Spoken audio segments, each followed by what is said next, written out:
Yeah, hello, we'll wait for a few more minutes and start.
Okay, fine.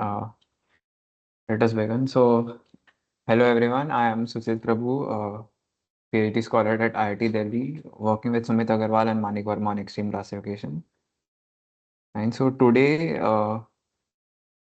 yesterday also we had a session where we looked at encoder decoder models.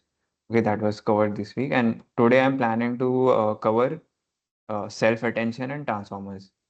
Okay, and we'll try, so we'll cover that and try to in the coding part we'll try to train a GPT-2 model. So we'll look at the code for the model and try to train the model from scratch.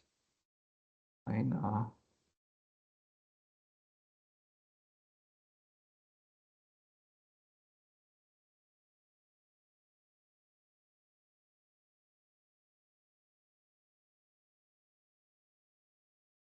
Okay, so till now we were looking at recurrent neural networks. Like, so let us see some of the issues with the recurrent model.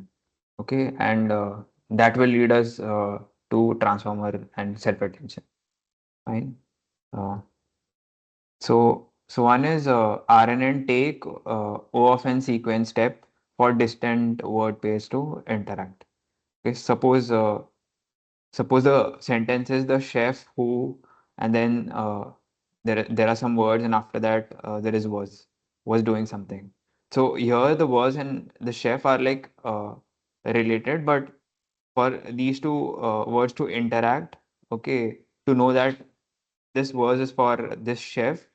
So so it depends on the so interaction happens after, like, the words in the between have been processed. Okay. So this is one of the drawback. Okay. And also it's hard to learn long distance dependency because of the vanishing gradient problems here. Okay, so we'll have to encode all the words, and finally when we reach the oh, this word was, at that time we'll have to know key these two are related. So yeah, so there is this sequential processing that happens here.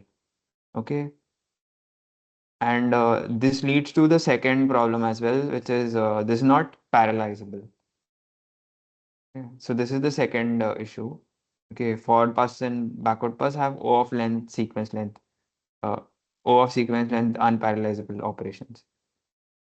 So before we can, like, process the future hidden state, the past one has to be processed, and this inhibits training on very large data sets. So these are the two drawbacks of it.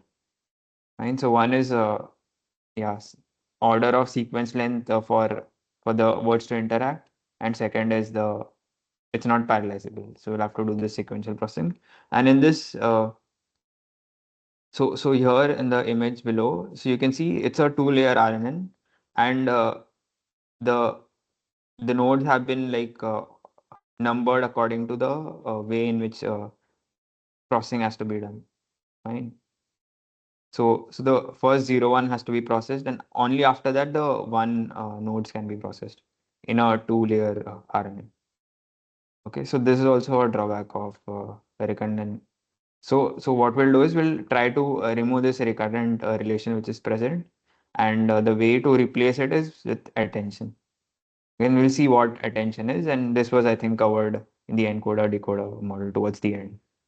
Okay, so yeah, and we'll see how attention. So the problems which we saw, this is solved by the attention mechanism. So you won't see those problems over here. So you can think of attention like treats each word's representation as query and tries to incorporate information from a set of values. Okay. Yeah. So here, yeah, so the input is word embeddings, and yeah, so all the words are processed together. So the processing of the layer could happen in parallel. So again here the zero here means all the nodes over here can be processed together. So layer wise there is parallelizability in this case. Okay, so yeah, so operation is parallelizable, and also each word can look at all the other words in a given layer.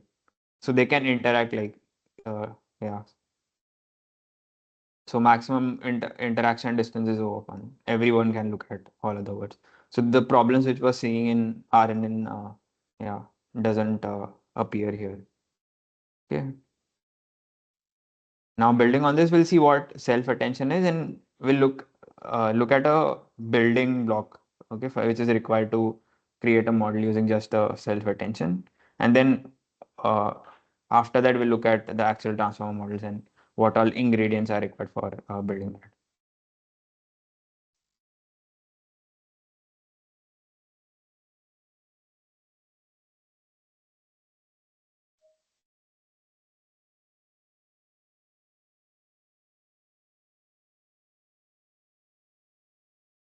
Fine. So yeah, so this is one more a way of looking at attention as soft or average lookup. Okay, so here is an example. So you can think of this as Python dictionary. Okay, so given a query, so what happens is you look at the keys and find the matching key and return a value corresponding to the key. Okay, so attention could be thought. So this is like Python dictionary. So this is what happens. So when you want to index into the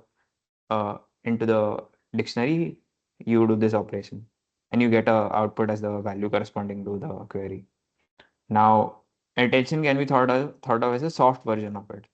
Okay, so instead of exact matching, so what you'll do is you'll create a score of similarity, and then based on that similarity score you'll return like a combination of these values as output. Okay, so yeah, so attention can be thought of this key you're doing some kind of lookup. Okay, and yeah, so you're doing lookup at each layer, and there is some uh, information retrieval happening, and information is stored in the parameters of the model. Okay, so this is one way of looking at attention. Right? Okay. Yeah.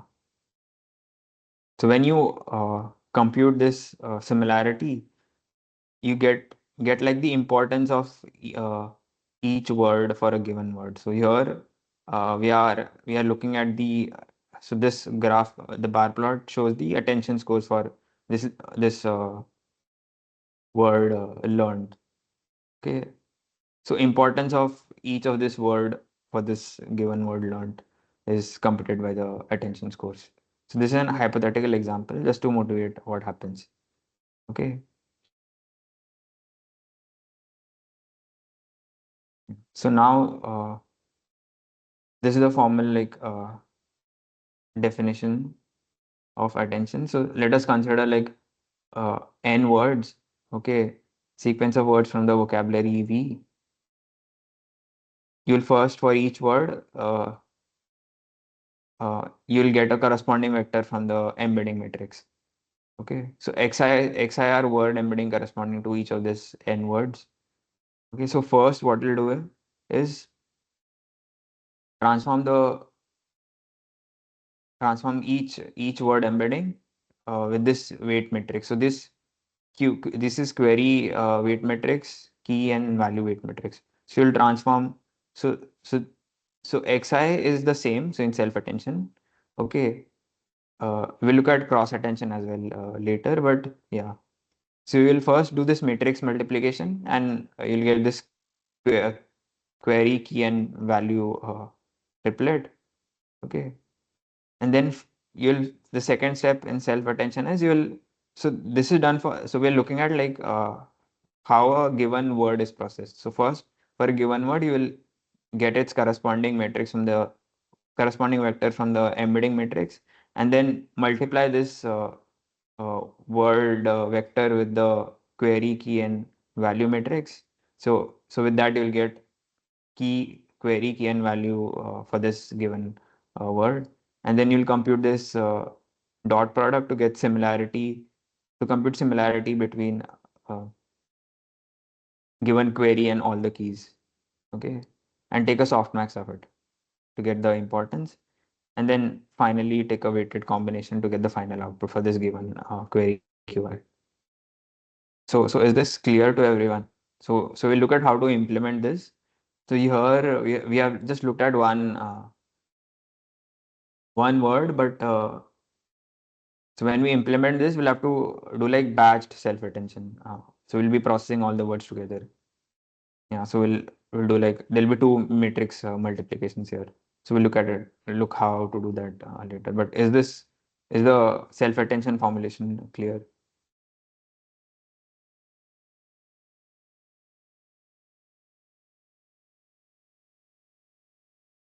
Yeah, so what you have is you have this bunch of vectors for each word.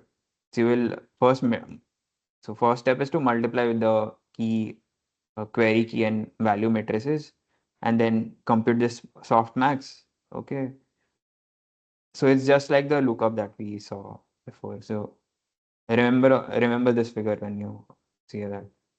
So given a query, you will yeah. So this query embedding is found out by multiplying the word embedding with the query matrix. So you get this. Similarly, you get the key vector for all the words by multiplying it by the key matrix. Okay, and this Q, K, V matrices are shared across all the words for a given layer. Once you get this key vector for all the words, and then compute this dot product to get the similarity score with respect to each key, and then take a weighted combination of those similarity score to get final output for this given word, this given query, and you will have such queries for each of the words. So if there are n words as input, the output will also have n vectors. Yeah. So yes. So you can do all this processing in parallel. So that is advantage. And this is done, and you'll stack a bunch of this to get uh, to create a model. So is this self attention? So what is happening here clear? So we'll build on this and see what happens in our transformer uh, architecture. I hope this is clear to everyone. If you have any questions, you can ask.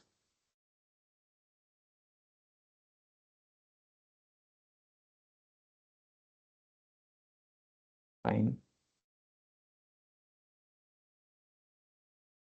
So we'll see some of the problems. So we have just defined self-attention. We'll see what are the problems of just using a self-attention. So we'll having just multiple layers of this self-attention. Okay, and we'll try to fix that and slowly build to transformer architecture. So one is it does not have any inherent notion of order. Fine. So so suppose in the example that we saw before, okay, yeah. I went to Stanford CS 224N and learned. So now if we jumbled up some of the words here, the computation won't like be affected. Okay, the output would remain the same. The order of the output would change, but yeah, but yeah,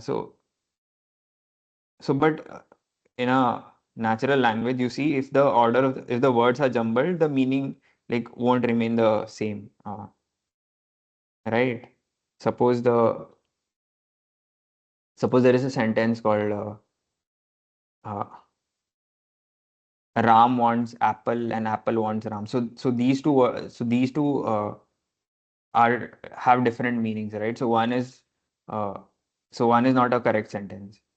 But that is not captured in the self-intention formulation. Okay. So yeah, we'll try to fix that. Okay. And second problem is there's no non-linearity present here. Okay, it's all just weighted averages that we are computing. Okay. So if we just have self-attention. And the second and the third problem is if we are yeah if we are if we are trying to model next word prediction, then like language modeling and all, uh, there should be a mechanism so that while predicting a given word, the future words should not be seen. So yeah, so while predicting a word, we can't look in the future. Otherwise, the task would be very easy.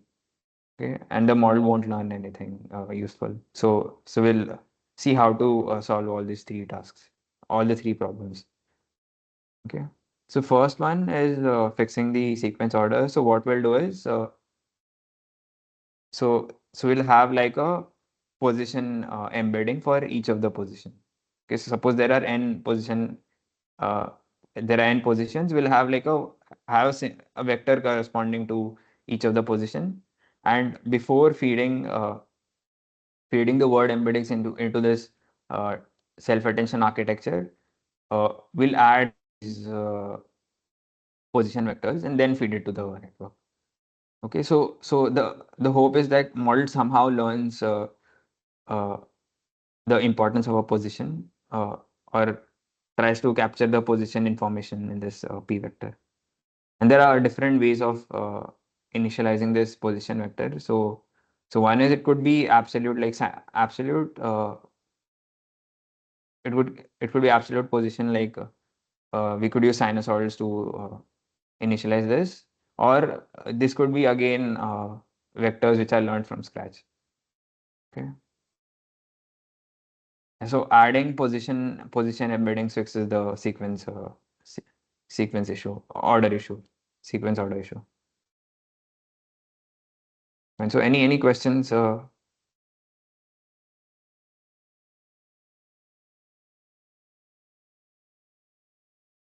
is this clear to everyone? I will move on now. So the next issue is non-linearity. So for this is easy. So what we'll do is after a self-attention layer, we'll have like a feed-forward neural networks. Okay. So yeah. So we'll have a self-attention layer and then feed-forward layer and again self-attention layer.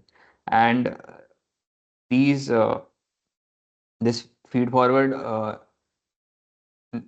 network is like shared across all the embeddings for a given layer.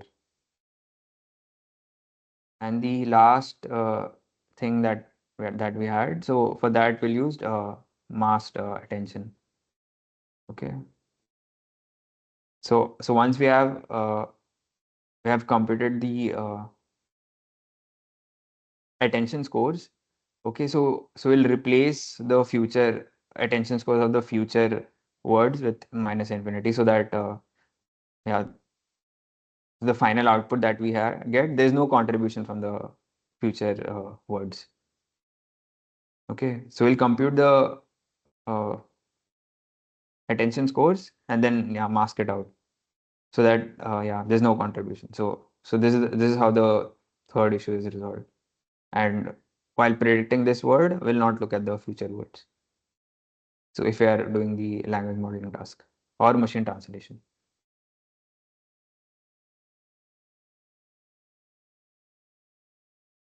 Fine.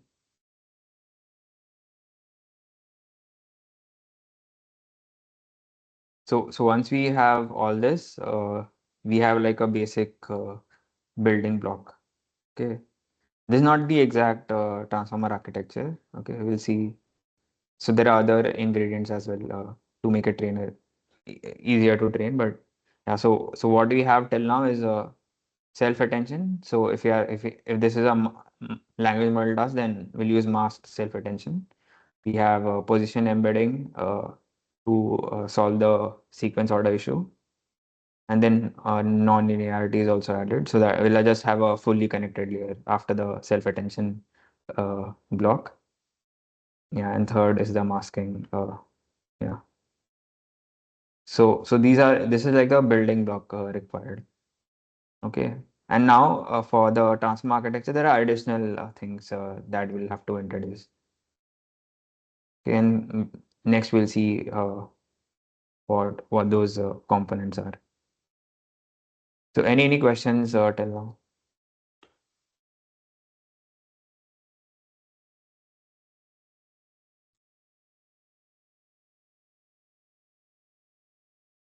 Fine. Okay. So one is yeah. So transformer models use multi-head attention. Okay. So in each of the layer. So the idea behind multi-head attention is we saw previously in the self-attention part. So we have this uh, query val key and value matrices, right? So so you can think of those matrices capturing like a topic or a component of the input. Okay, and it is difficult to capture all the topics just using like one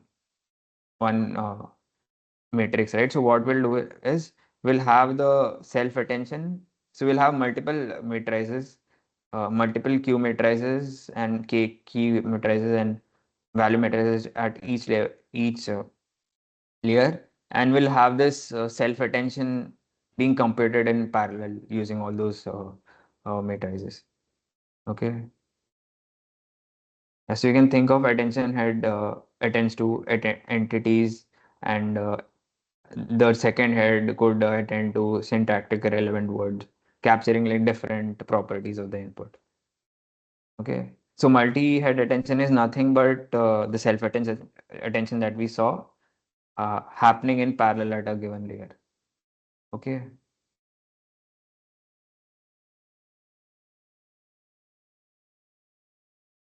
So previously what we saw was the attention operation for a given vector, right? And so if you want to implement it, so this is how it will happen.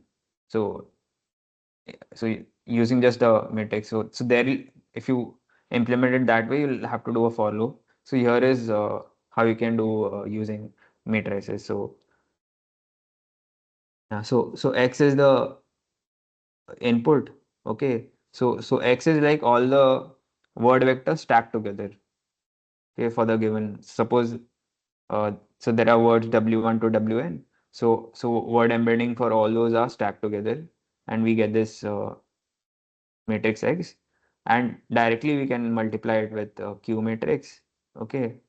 So we'll get the corresponding query vector for all the embeddings together using this operation. Similarly, multiplying K with the X will get the key for each of the embedding, and yeah, we can have this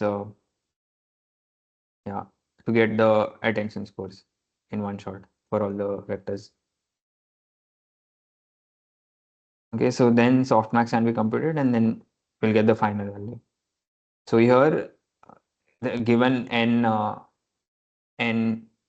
word vectors as input, we'll get n output over here. So output is n cross d, and similarly input is also n cross d here. So this is how self attention, yeah, can be done using matrix operations.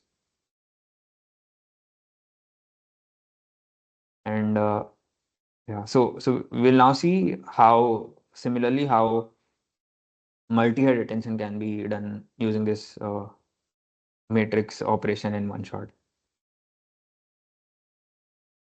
Yeah. So yeah. So you can think of this as like multiple so there are multiple matrix like this. Okay, multiple Q matrix and multiple uh, K matrices, and so you're doing like a so in this case you're doing three self-attention operation in parallel. Okay, and therefore you have like three similar attention scores. Okay, and then based on that you'll get the value matrix, and then finally you will mix them together to get the final output. Okay, so the X is you just have one single X and one single output, but you have multiple Q matrix, and you'll have all this in parallel so that the different Q key and value vectors capture different components in the input. Okay, so this is multi-head attention is like one of the important component of the transformer model. So we'll not be using self-attention, so we'll use multi-headed self-attention. And is this clear? So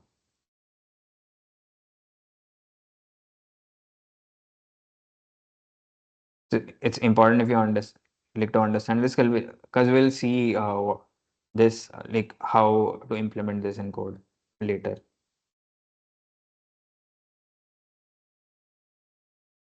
Fine. Moving on. Yeah. So one more important thing is so we'll not use just the dot product attention. So we'll use scaled dot product. Okay. So this is because so this is same as what we saw in the initialization part of the neural network. Okay. So that at the initial when you are training the model, the weights are like properly initialized.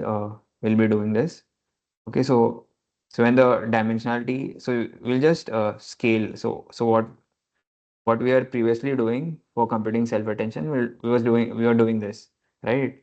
So this is for yeah. So instead of that, we'll multi divide this by the dimension.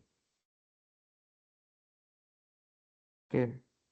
This is because when D becomes large, the dot product between vectors tend to be larger. So we'll scale by the dimension of the vector. Okay. So this is something similar was seen in timing initialization to keep the uh, weights or activations in the proper range so that the model trains faster. So we'll introduce that over here as well in the self-attention computation. Fine.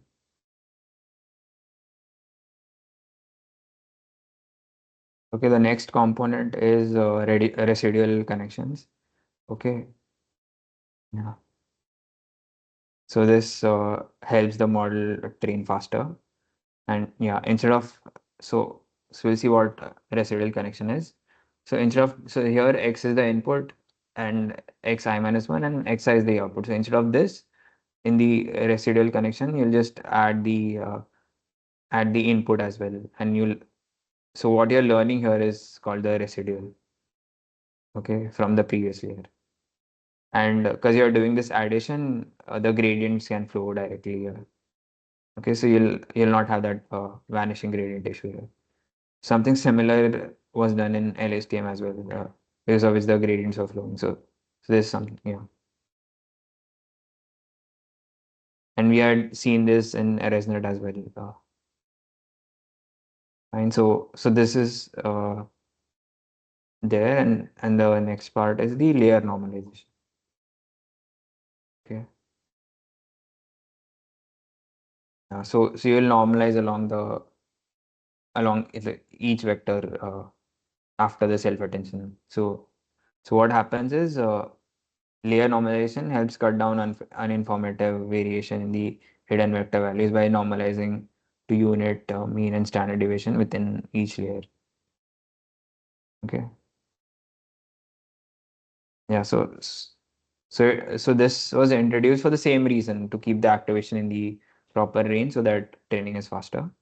But it has been observed that Lie norm is success also because it normalizes gradients as well in the backward pass. Okay. So finally, yeah. So this is the transformer decoder architecture. So whatever, yeah. So we saw like the different ingredients. One is masked material attention, self-attention. Okay.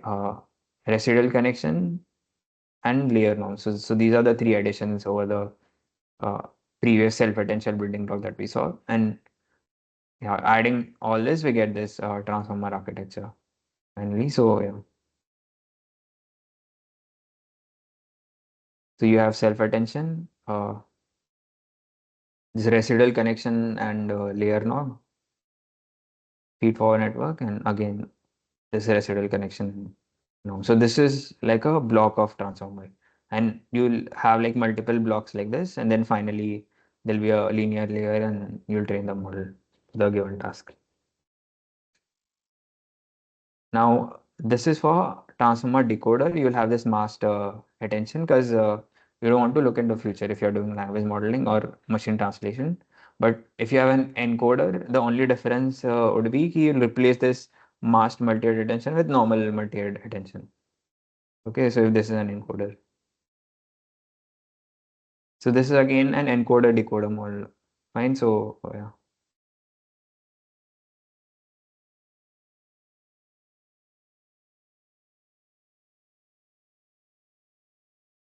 So output of the encoder is fed into the decoder. And yeah, so you have this masked self attention, and after that you have this cross attention. So in cross attention, basically the query will be from the decoder embeddings of the decoder network, and key and values would be the encoder on the output of the encoder. Okay, so that is the only difference in the cross attention. The formulation would remain the same. The keys and values would change. Okay, so query would remain from the decoder itself, but keys and values from will be from the output of the encoder model. Fine. So any questions till now? So we have yeah, covered the transformer model and all the ingredients which are required, like the layer normalization, residual connection, a scale lock product, multi-head attention. Okay. So a transformer model is just self-attention. Then you have a block of uh, residual connection and normalization, then followed by a feed-forward network, and again uh, residual connection plus layer normalization.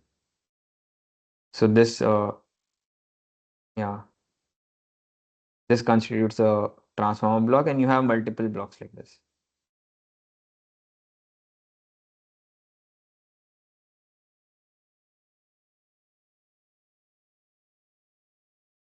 So any questions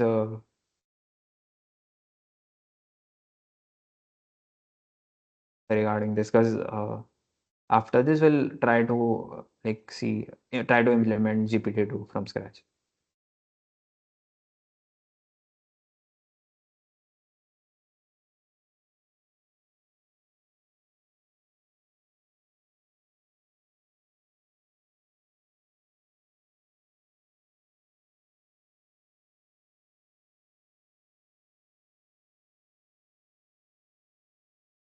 Fine.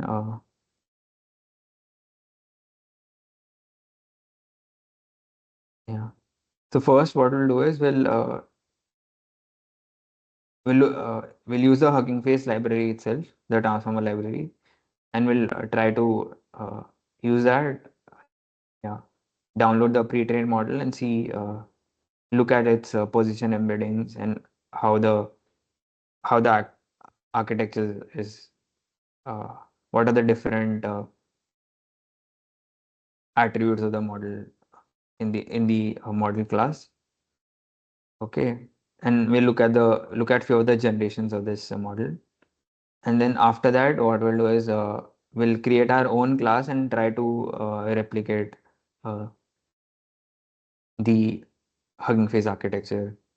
Okay, and then look at various components that we saw, like the self-attention block, MLP, okay, l- layer normal. This will implement that and we'll try to train a model on a very small data set, okay, and see how like the model behaves.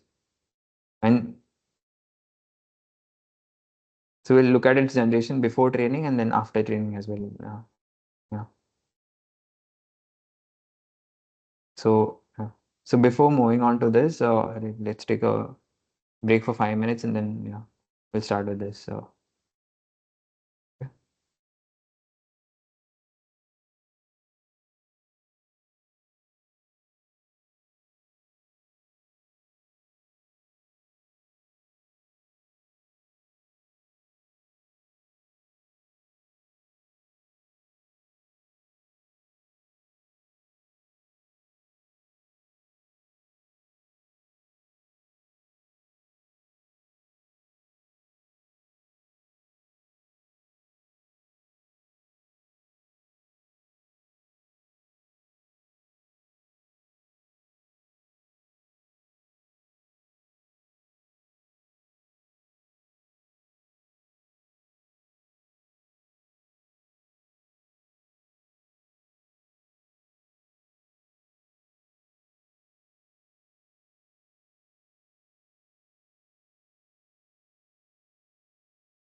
fine, let us continue and look at the code. Okay. Yeah. So here, So I'm from the transform model. I'm importing this GPT to LM head model class. Okay, so I've done that here, and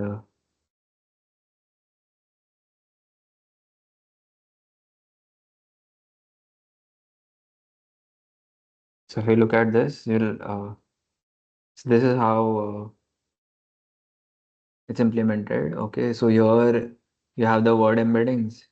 Okay, so there are 50K words like subwords in the vocabulary. So these are the position embeddings. So so the maximum. so these embeddings are learned from scratch. Okay, so the maximum context length of this transformer GPT-2 model is uh, 1024. So this is the maximum input number of subwords that you can feed into the model, and you can't extend beyond this. So this is the maximum context length. Then there is dropout, and so this is the, and there are a bunch of, so there are 11, so it's a 12 layer model, so there are 12, so from 0 to 11, so there are 12 transformer blocks. So it's a 12 layer model, and so each of the model have the, so it has the layer norm, and then the attention block that we saw, then again a layer norm followed by the MLP. And so this is what we discussed in the slides. Okay.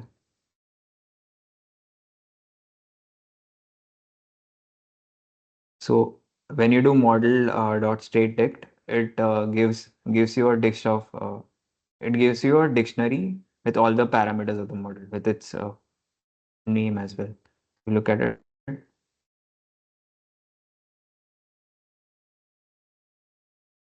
Okay, let us. Yeah. So it has given an order dict of all the parameters with its variable name. Okay, so let us inspect and see. So this is the pre-trained model that we have loaded now, and let us look at some of the parameters. Okay, so first let us look at position embeddings and see what was learned. Okay, so yeah, here are the shapes of all the parameters. Okay,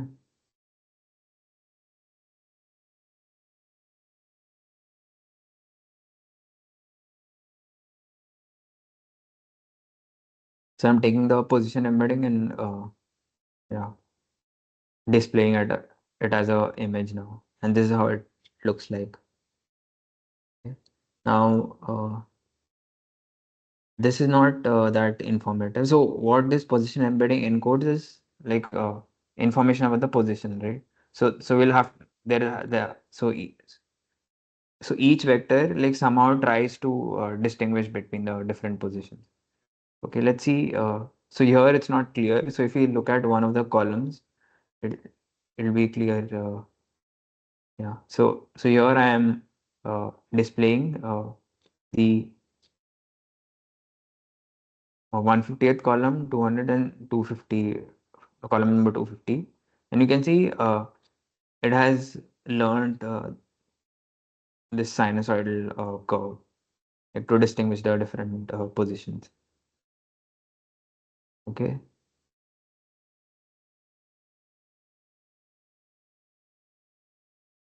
So this here position embedding fixes the sequence order issue that is present if you only use the self-attention uh, block. Okay.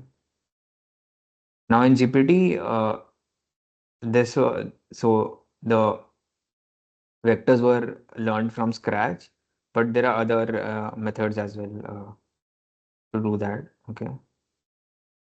Now here I'm looking at the zeroth self-attention block. Okay. And this is the key query and value matrix. Okay, so I'm just taking the first 300 rows and columns of that matrix, and yeah, and this is how it looks like. Yeah, so looking at the image, we can't interpret anything right now. Okay, so now let us look at some other generations of this model.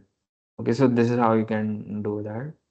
Okay, so I've created this pipeline class, and I have to set seed as well so that I get the same output again at the same time. So the prompt that I'm giving to the model is hello, I am a language model, and let's see how this model performs. Okay, so it'll return return five sequences for us.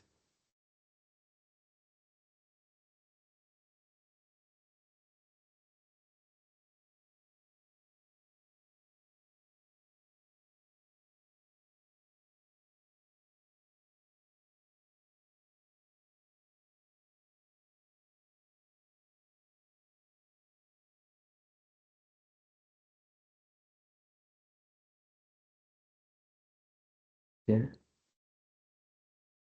So the first one is hello, I am a language model. So this was given as input. So you can't define something in any other language. Let me introduce another topic. That's right. I have a lot of friends. Not not a formal one. I'm more interested in. So yeah. So these generations are not that good.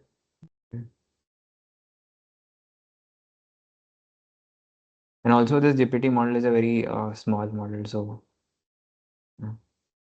So even when we train from the scratch, so our end goal is to get something like this, generations like this. Okay. Now the thing that we did using this function call, we'll see how we can do it. Yeah, so using a token. So what happens internally? So that is over here. Okay. So tick token. So we are using tick token tokenizer.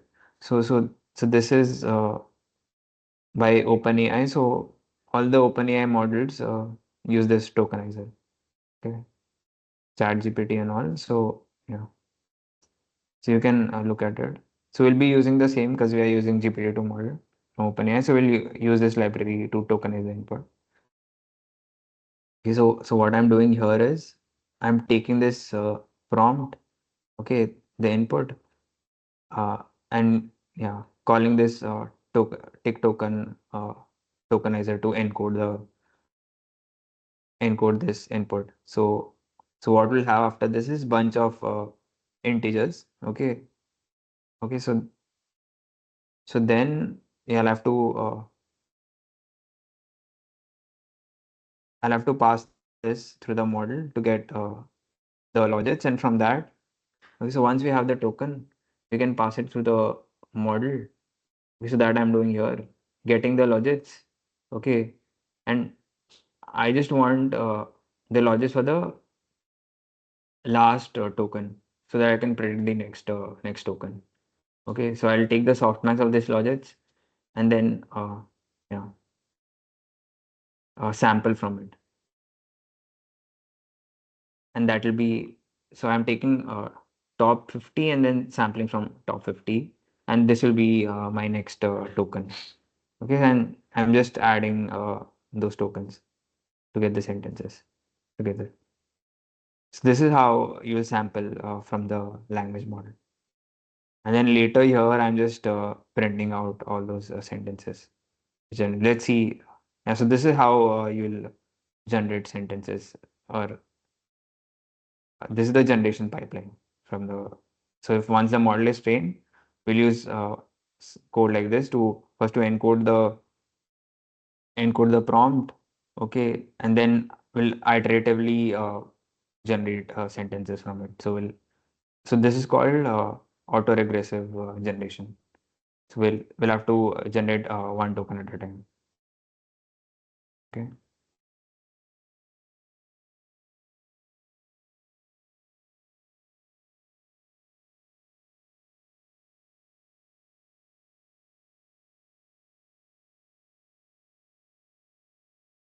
So the output here is different because so probably inside it was doing something else. Uh, the way it generated all the text. We have set the seed to same here, but still we are getting different generation. There could be something different that is happening in this pipeline code. Yeah.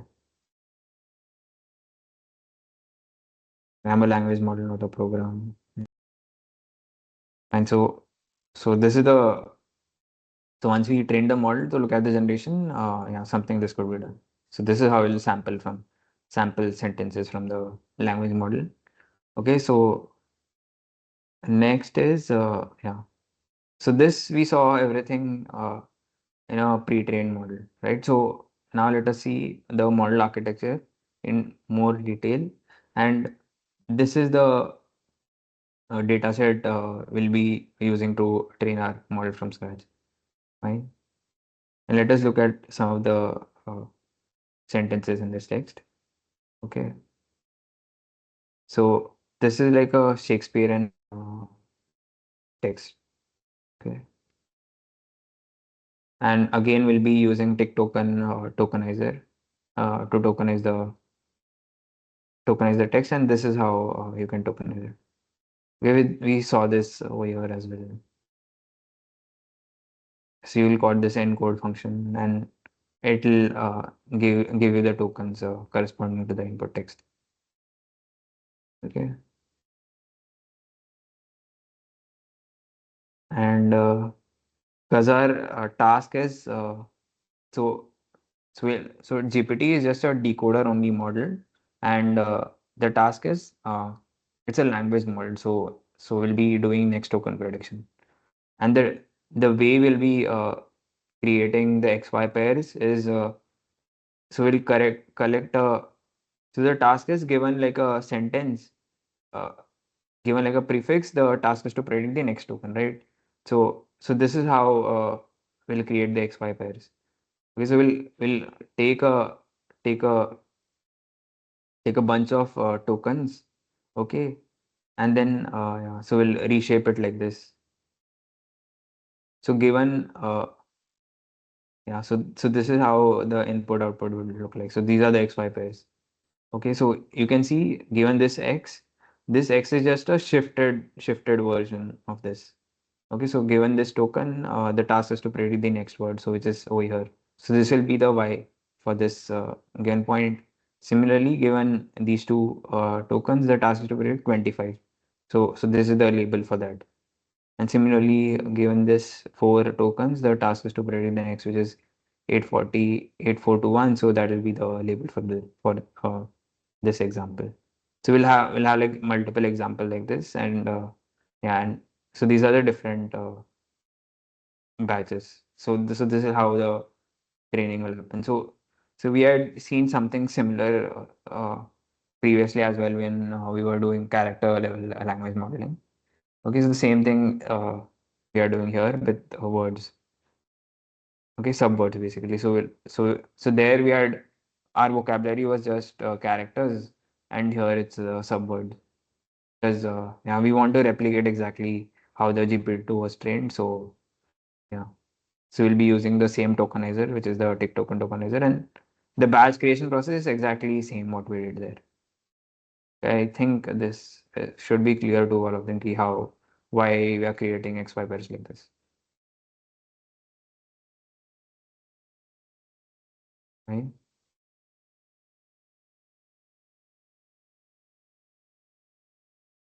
Okay.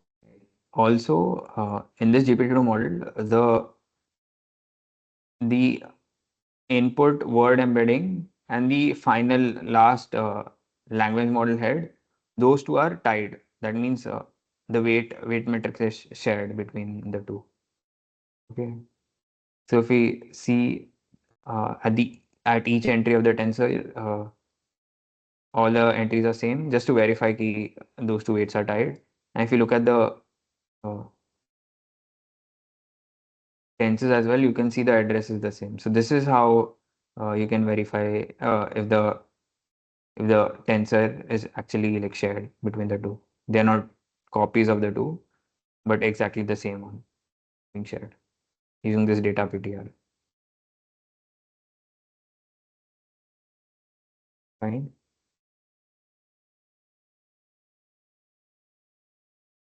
So any questions till now? So here, what we basically did was we looked at the pre-trained GPT model. Okay, we looked at what was learned in the position embeddings and what attributes are present in the model. And yeah, we saw ki how we could do generations using it. So we wrote our own loop for generation as well as uh, use the loop from the Hugging Face uh, library, and saw how we could do generations and compared the two generations. Okay, and look at the data set that will be using for training our model, right? So any questions about this?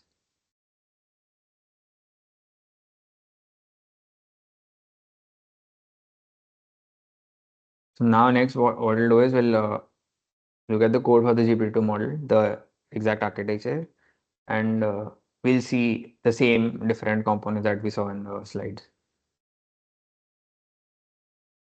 Okay.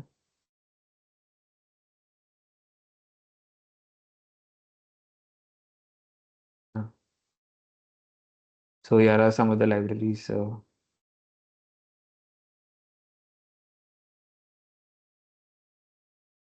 we need to like import.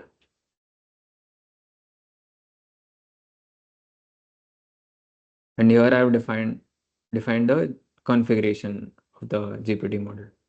So it will be a 12 layer model.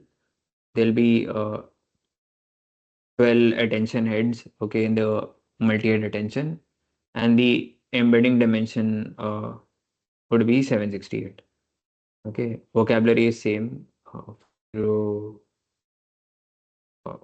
yeah, 50,275, and this is the block size, same as the GPT model. Okay, this I'm defining because there are different versions of GPT. Okay, so there is GPT-2, GPT-2 medium, large, and GPT-2 XL, and each of them have like different number of layers, number of heads in the multi-head attention, and the different uh, yeah, embedding dimension. And basically, in if you go down, like the size of the model increases. Okay, but the vocabulary remains the same, and the context length or the block size of the model remains the same. Cool. So first, we'll see how to implement the self-attention part. Okay, which is the major component. Okay. Yeah. So you saw, so there were three matrices, like, right? And key value and the query matrix. Okay, so that I'm defining over here. Okay, so instead of defining three different matrix, we'll have this one big matrix of this size. Okay, three times the embedding dimension. Okay, so this for efficiency purpose, and you'll see, uh, yeah, because this is a self-attention model, uh, you're multiplying the same x with the key, query, and arithmetic. So instead of having like three different matrix operation, we can club the three matrix together, have one big matrix, and then compute the output using just a single matrix operation. Okay, so this C attention is what defines the key, uh, query, key, and value matrix over here. Okay, so the same. Yeah. So these three query, key, and value matrix. Okay, the rectangles with different colors which you have here. So that we are defining just using a single matrix here. Okay, and this is just a linear layer after that that we're defining. Okay, now let us look at the forward pass of the model. So yeah, so you have this input x. Okay, so which is n cross d matrix. So your d is 65 and uh, is the input input to the model. Okay, the maximum it could be is 101024, the context length. Okay, so once we have this x, so we'll first multiply it with the key value in query matrix, and yeah, we'll get this key value in embedding for each of the vectors. So this is the operation that we are doing over there, which we saw over here. This exact operation. So, but we are doing it in a blocked fashion. Okay, and yeah, and doing all these three operations together once. So once we have this, we'll split it separately into the three vectors. Okay, So this operation one was done once, then so we have this three. So with this split, it will just divide the final output into three matrix, and that will be our uh, key value in query embeddings. Okay, here we are just doing resize. Okay, so finally the key is resized into batch size, number of head, the sequence length, and the dimension of each of the head. Fine. And then so this is done so that for each head we can do that dot product computation simultaneously. Okay, so we are resizing this. Okay, and then finally doing this Q transpose K. Oh yeah, so this is yeah, so the first operation which is there, so that we are doing over here. So once we have this similarity score, and this part here is the scale dot product part. Okay, dividing by the square root of the dimension. Fine. So we have the scores after this, and because we are doing language modeling, we'll have to do yeah, masked multi-head attention. So this is the masking part. Okay. Yeah. So the bias I have defined over here, it's just a upper triangular matrix. So you can create a upper triangular matrix like this, so that so we can mask all the future tokens when we compute the attention. So creating a multi-head attention and replacing it by infinity, so that once it's passed by the softmax layer, the entries over here, okay, would be 0.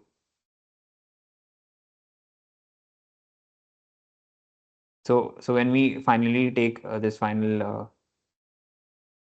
multiplication with the value embeddings, so the contribution from the future embeddings will be 0. So we'll have no information from the future vectors or future words. Okay, so this is the masking part. Fine. And this is the softmax that we're doing, and then finally multiplying that with uh, the attention and getting the output v. Now before passing it, what we are doing is again we are passing through a linear layer and then giving that as output. So this is our the self attention block that we discussed, and all the components are there over here. This is the softmax. Yeah. So here we are doing the mass retention part. Okay, and the scale dot product is also there over here.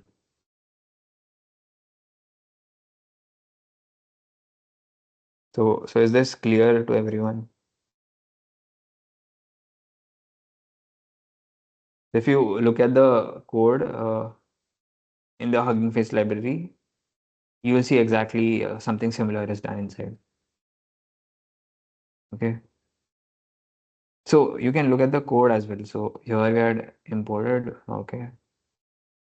So if you do transformer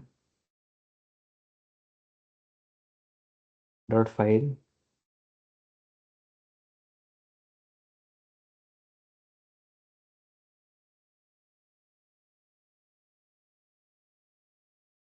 okay, you didn't import transformer.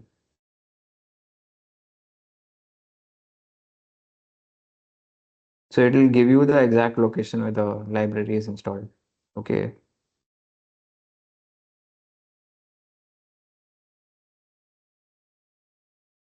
And a Python library is just a bunch of files. So you can exactly go inside the library and inspect all the files. Okay, so here is where all the models have been defined. So if we look at GPT,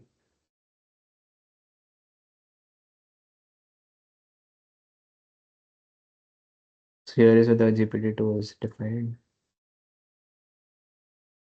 And this way you can look at the GPT-2 code in the Hugging Face library itself. Let us go to this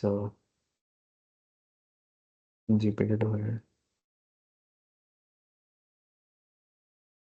Yeah, so here is where the model is defined in the library.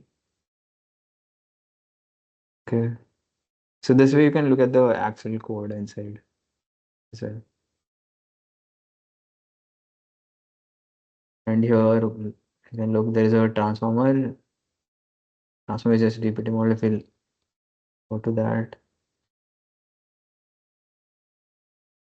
yeah.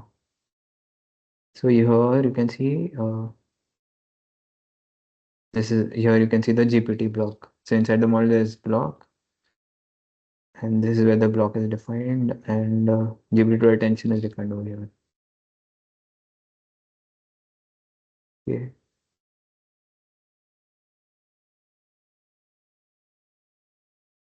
So if you look at the forward pass, yeah. So look at the code, how exactly it's been implemented inside. So it'll be something similar to what we did. Fine. Yeah. So this is how you can inspect the code in the library. Okay. So yeah, I think the self-attention part is clear. So we have just implemented like whatever we saw in the lecture. Okay. So yeah.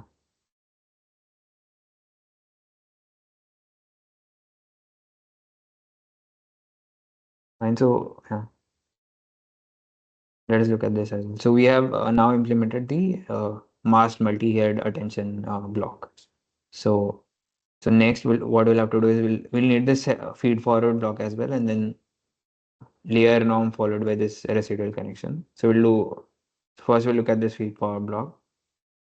Okay, so yeah, so this is where the feed forward block is being defined. It's nothing but a feed forward network. So linear layer followed by this GALU non-linearity. Okay, so given input X, we'll pass it to the linear layer, then the non-linearity and the linears, and this will be the final output. And this we'll see this will be shared across the layer. Okay, so we have the second component as well now. Okay, now let us define a block.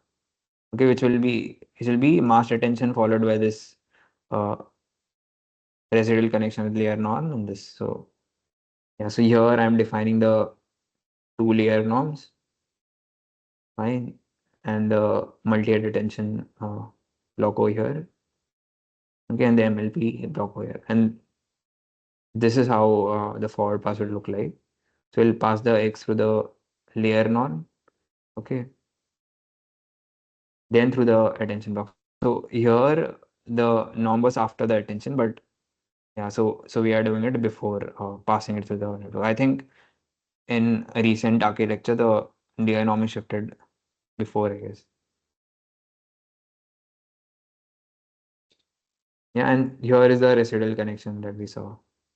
Okay, so residual connection is nothing but you'll add the input to the output of the layer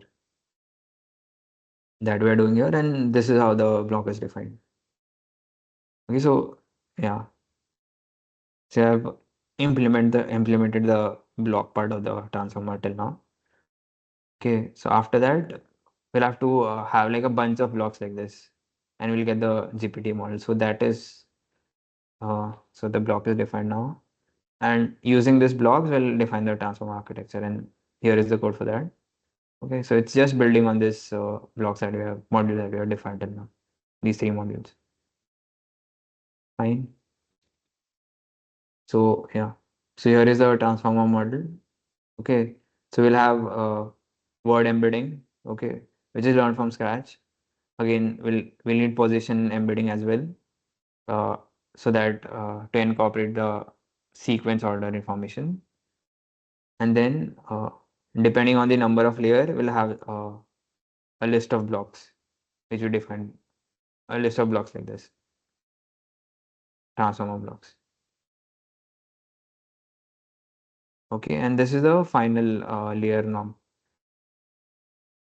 So so once we get output from this block, after we get the output, we'll pass it through this and linear head to get the final, yeah. So this would be the output of this would be the vocab size because we want to sample tokens, right? We want to predict tokens. So we'll have this of the shape embedding dimension cross vocab size. Okay, and this defines the transformer architecture. And yeah, as we saw, the embedding in the final linear head are tied, so we'll do that as well over here. Okay, and here are some of the initialization which was done in the paper. So the same thing has been done over here. Okay, yeah. So the biases are initialized to 0, and then yeah, we're using unit norm with some standard deviation. Okay, so this was exactly what was done. So we could have used timing initialization as well over here. Okay, I think if you calculate the standard deviation, it will come close to the count itself, I guess. Okay, and here is the forward pass to the model. So you given a bunch of tokens, you'll first pass it to the word embedding. Okay, and you get the position embedding. So this is you're passing the word embedding. You're getting the position embedding for each of the position. Okay, depending on the size of the input. Okay, combining the position embedding in the word embedding X. Okay, so here you have encoded the position information. And then you will iterate over the transformer blocks, okay, that you defined, and then yeah, pass the input to the model iteratively. And then finally, yeah, final output would be you pass it through a layer norm and then the LM head and finally get the logits. Okay, and you will train it using a cross entropy loss. So this is basically a transformer model, right? So any questions regarding this implementation? Anyone?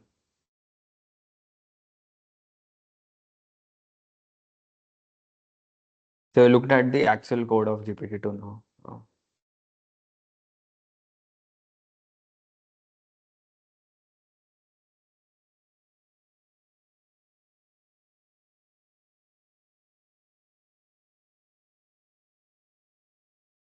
Fine. Now, because we defined our own model, so suppose if you want to uh, import the like use the weights from the previous from the Hugging Face model, so for that I've written this code over here. So that this code is for that, so that you can use the already trained model. So it's basically using the state dict of our model and the model downloaded from Hugging Face and just matching the parameters for it. Okay. So that the weights get loaded properly. Okay, so here we have defined the model architecture for the transformer model. Fine. And now, so we have the model architecture ready. So we'll have to process the data now, create XY pairs, okay, and then feed it to the model. Okay, so again, so this is the data set that we using. Okay, so we'll first tokenize it. And for now, we'll just use first thousand characters from it. Okay. And we'll train it using a very small batch size of 4. Okay, and with sequence length of 32.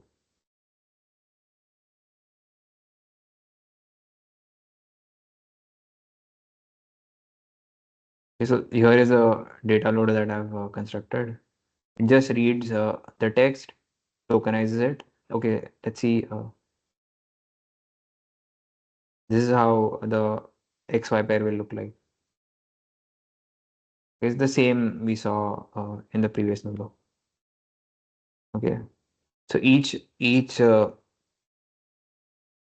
like data point over here. So I'll call each row as a data point, and each data point have like various examples of the next word prediction task, and we'll be doing everything in parallel. Okay, so you'll have like a loss at each of the input, and then we'll take average of that and train the model.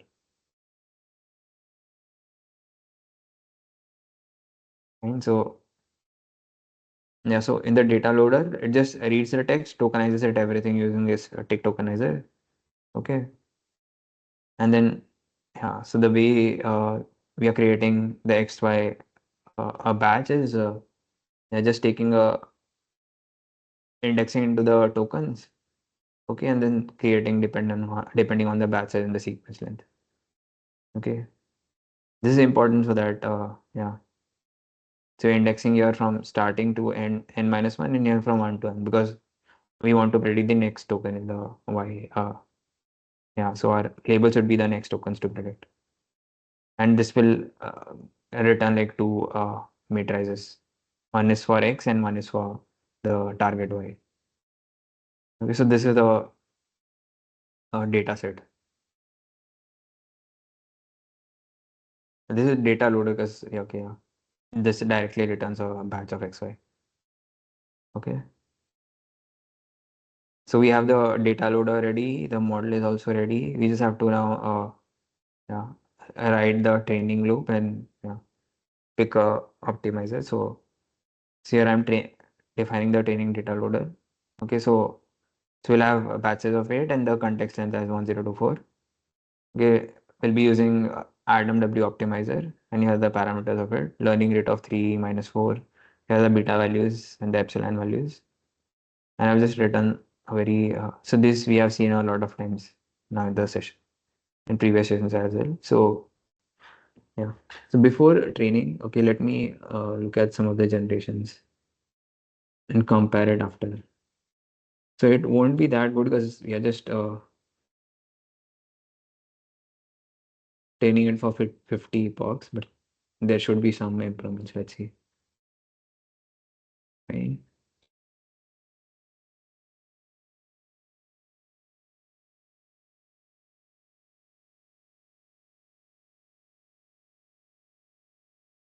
Okay, so where have we defined the model? Okay, so the model is defined here. Okay, so yeah, so let us look at its generations now. We don't have to define the model again, so let me copy this over here.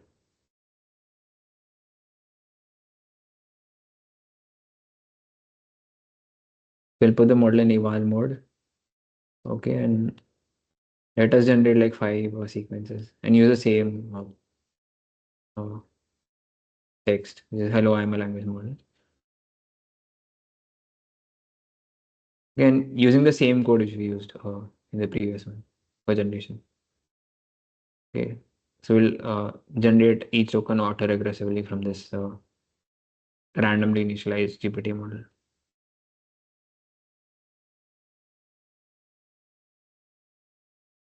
If you look at the generation now, it is gibberish. Okay, now let's see what happens after 50 epochs. Okay, so yeah, so here is the training data loader, and we'll be yeah, getting a batch from it, XY pairs.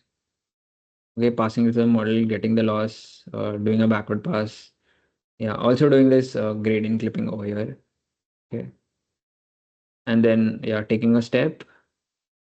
Yeah, and this is done for 50 epochs. Let me run this and see.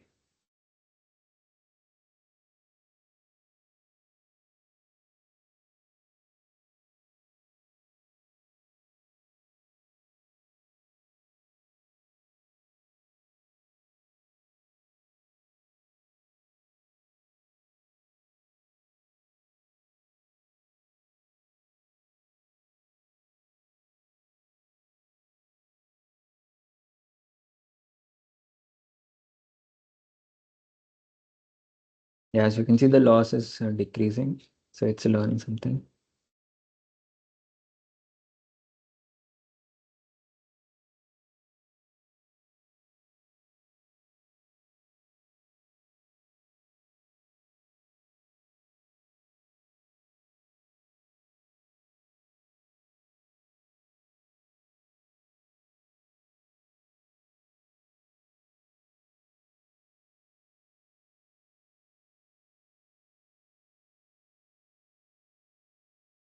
Okay, so initially the loss was 10.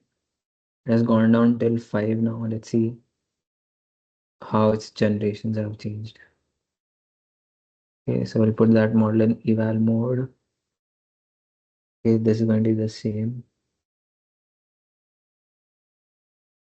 We'll get, yeah, so we have, let's see, let's compare this generation with the trained version.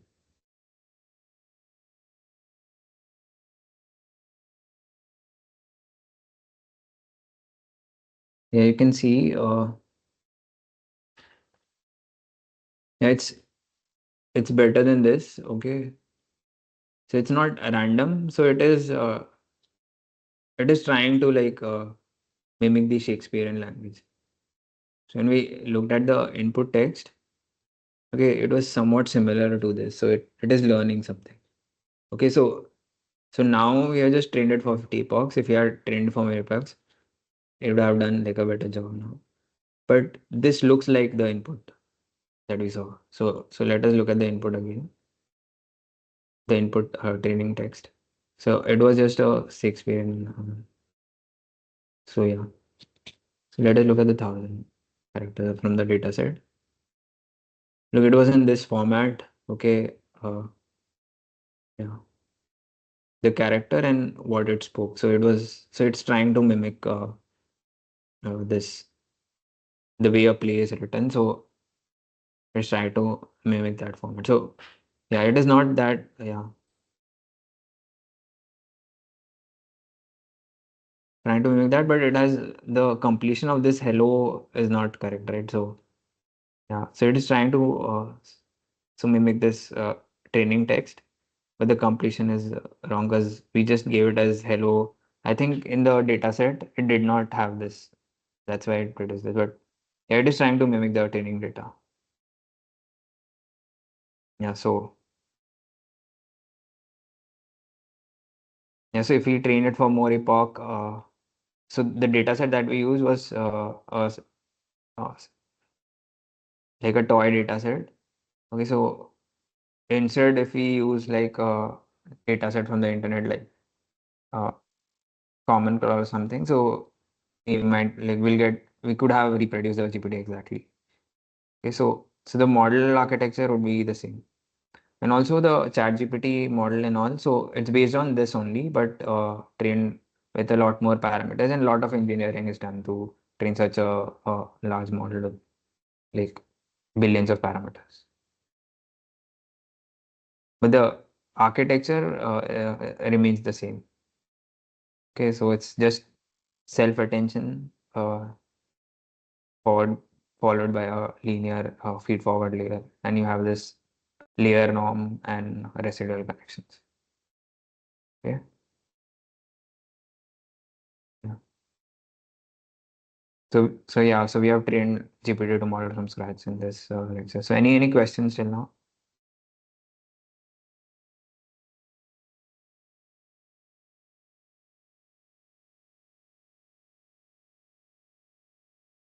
Any questions?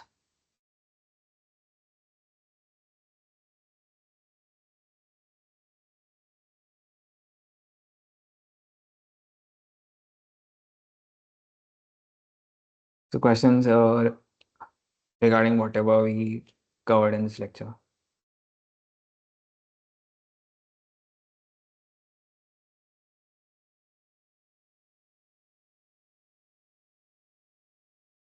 Fine. So if there are no questions, yeah, we'll end today's session here. Okay, I'll be sharing this code and the slide as well in the Google Drive. Okay. So any other questions not related to today's lecture? So or assignment or anything that you want to discuss, we can discuss it now.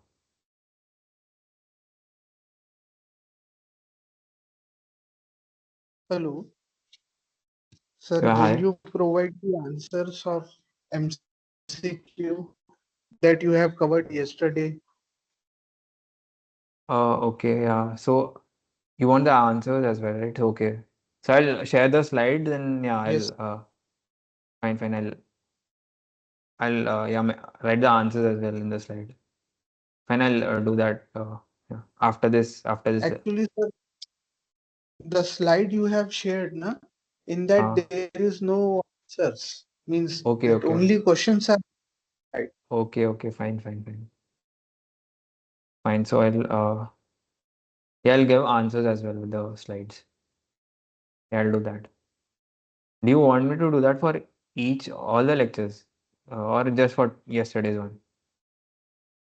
Not for all the lectures, some like yesterday lecture or previous, like Okay, week fine. 9, 7, that will be better, sir. Okay, fine. I'll do that. I'll do that. If you have, Yeah, then I'll mark the only. answers in the slide. Yeah, Yes, yes, before sir. sharing. Fine. Thanks, sir.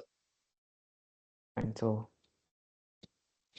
yeah, fine. Then we'll end today's session over here. Thank you for attending, guys. Bye.